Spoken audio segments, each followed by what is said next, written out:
Your Excellency William Ruto, President of the Republic of Kenya,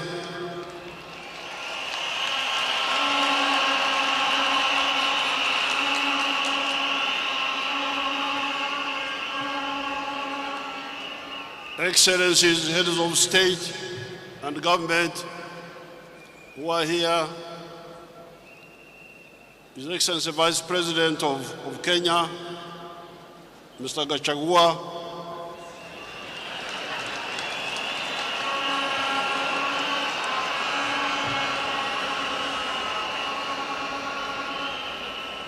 and all the other leaders na wananchi wa Kenya.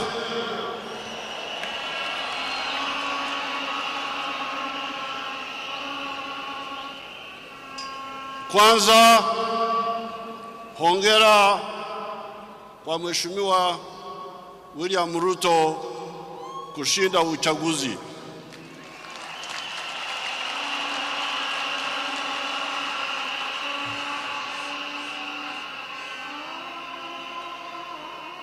Pili, namshukuru Mheshimiwa Uhuru Kenyatta kwa kuongoza Kenya kwa miaka 10 iliyopita. Hongera.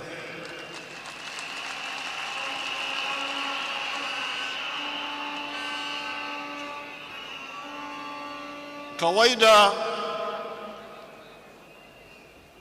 normally I don't watch television stations in the neighboring countries. But whenever there are elections like in Tanzania or Kenya recently, I started watching your television channels.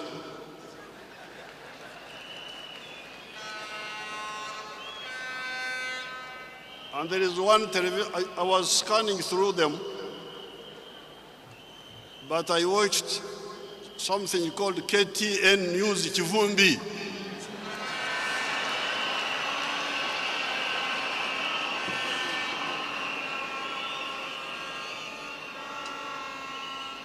That,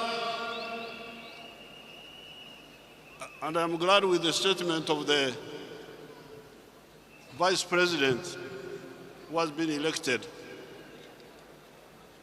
because he was talking here about the real challenges of African countries and leadership.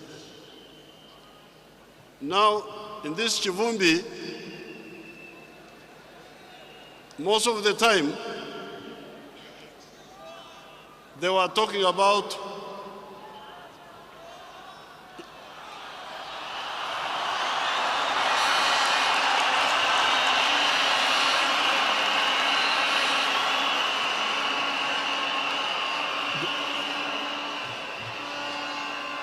don't involve me in your internal affairs.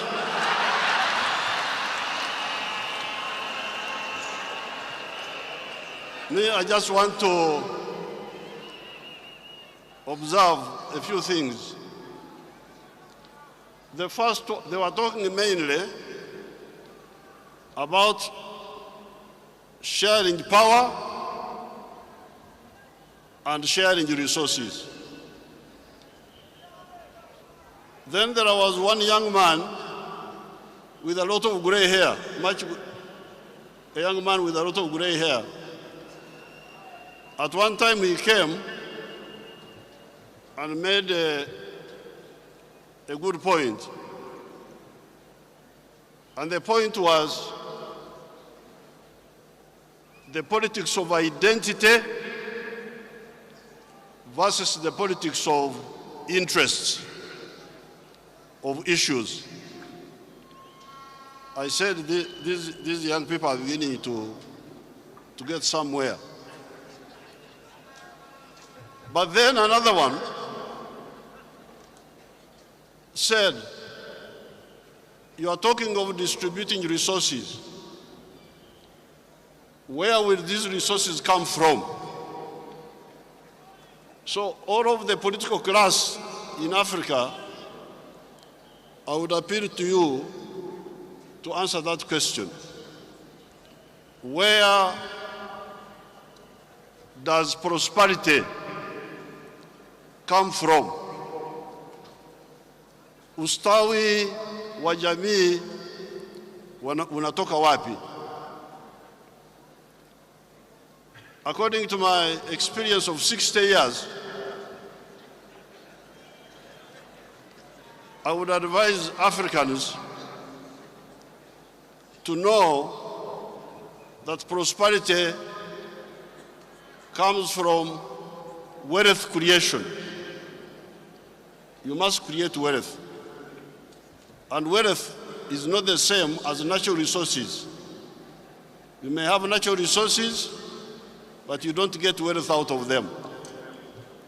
The wealth means commercial agriculture, manufacturing, services, hotels, like hotels, and ICT. Now, if I own a hotel, it is my wealth.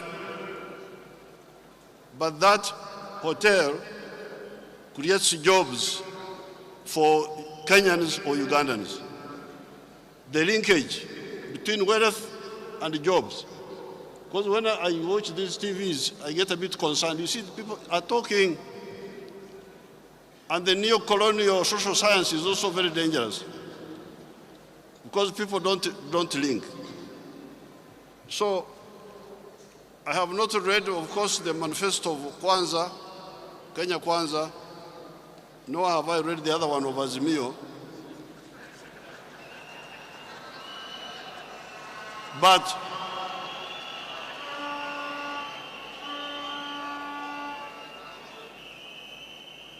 I know His Excellency Ruto. I've met him a number of times in Uganda, and I know he likes ideas and frank talking. Now, what I found a problem in that KT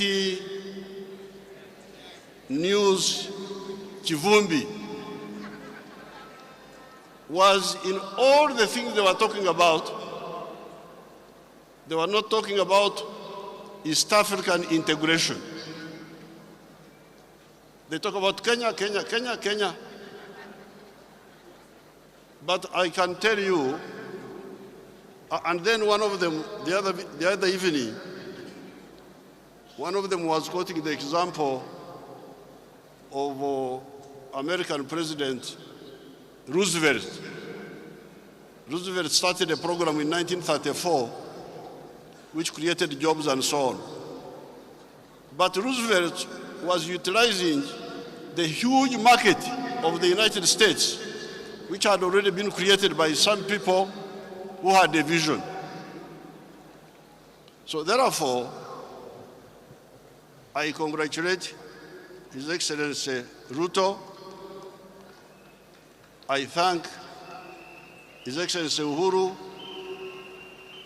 On behalf of the presidents who have come here, I did not come here to give a lecture about this or that, but I thought that in order for Uganda and Kenya and Tanzania and Congo and Burundi and Rwanda and South Sudan and Somalia, which is coming now, in order for us to catch up with the United States, we need also to look at the issue of the regional market.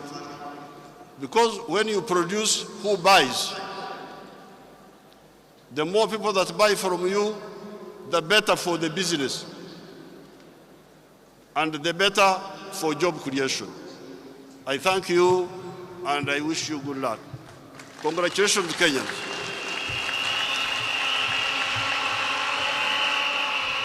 Asante sana mzee.